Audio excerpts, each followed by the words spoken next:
നല്ല കുത്തല്ലടാ. അങ്ങനെ ആവാണ്ട കാണാൻ പോകുന്നത് നമ്മളെ കുതിരാവട്ടെ.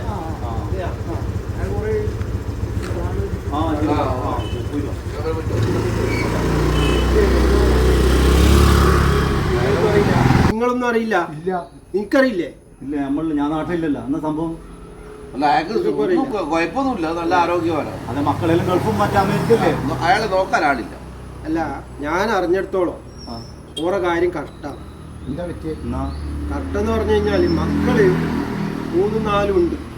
എല്ലാവരും ഉദ്യോഗസ്ഥന്മാർ പോയില്ലേ, അമേരിക്കയിൽ പോയില്ലേ, ഒന്ന് ഡോക്ടറാ, നാട്ടിലെ ആരുമില്ല. അങ്ങനെ 3 ആള്.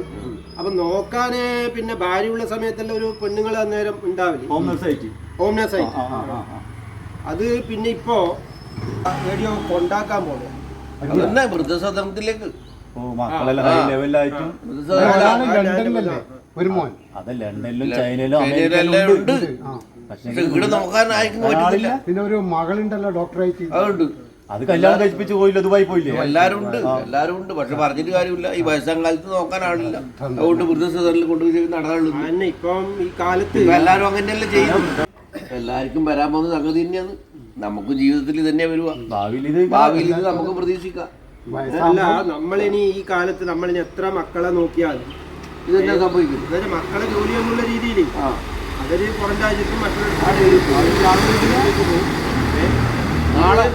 നാളെ ഇത് എല്ലാരും പ്രതീക്ഷിച്ചിരുന്നു. അത്ര മാത്രം മനസ്സിലാക്കി.